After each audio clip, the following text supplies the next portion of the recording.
Баршаңызға қайырлы күн. Бүгін сіздермен Америка елінің әр мейрамда дайындалатын Wellington тамағымен таныстыратын боламын. Бұл тағам ең алғаш рет Англия елінде дайындалған екен. Артур Уэлсли Wellingtonның құрметіне Wellington аты берілген.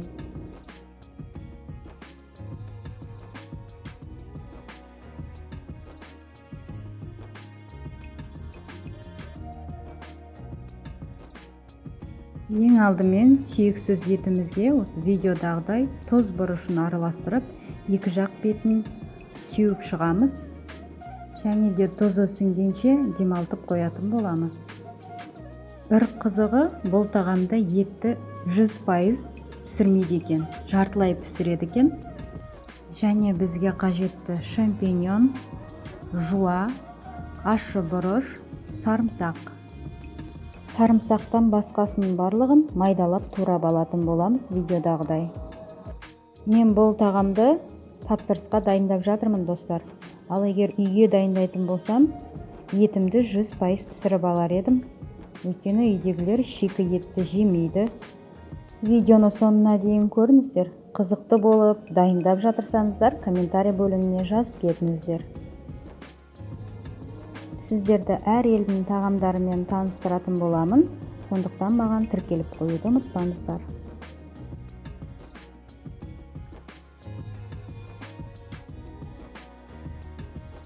Шампиньондарымызды алдын ала жуып, кептіріп алыңыздар. Пісірген кезде құрғақ болуы өте маңызды.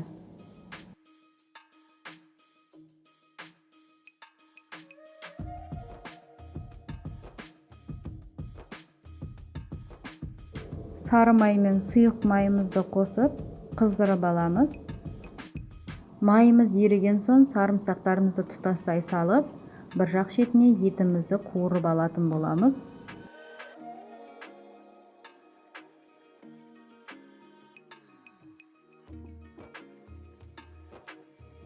Осылай қуырылып болған соң, видеодағыдай екінші жағын аударып салып, оны да 1 минуттың аралығында қуырып аламыз.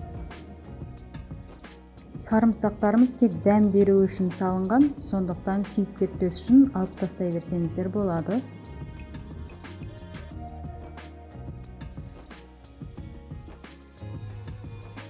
Және етіміздің жандарында қуыруды ұмытып кетпеңіздер.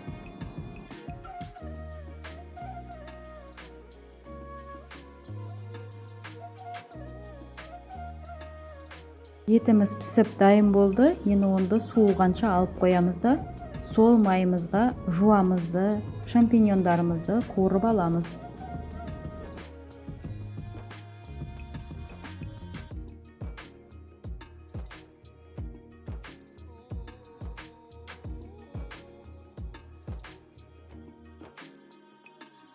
Тоз бұрышын қосып, тағы да қуырып алатын боламыз.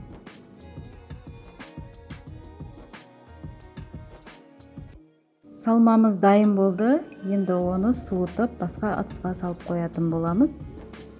Және суып тұрған етімізге үстіне горчица жағып шығамыз. Екі жақ бетіне де жағып шығыңыздар.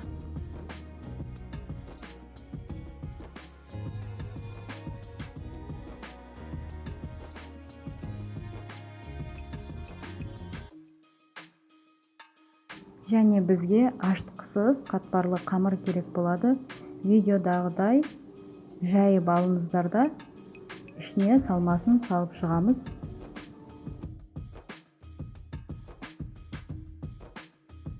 Ораған кезде шашылып кетпес үшін айналасын бос қалдырамыз. Және оның ортасына етімізді орналастырып, осыны орап шығатын боламыз.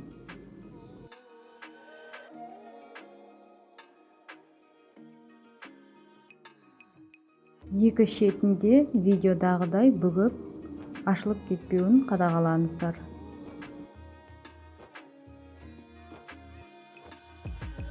Екінші қамырымызды әдемілік үшін үстіне жағатын боламыз.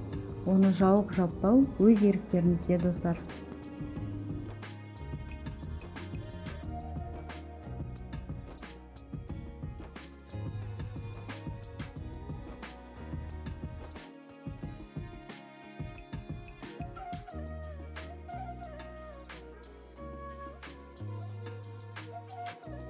Дайын болған тамағымыздың үстіне жұмыртқаны жағып шығамыз да 180 градуста 30 минут пісіріп алатын боламыз.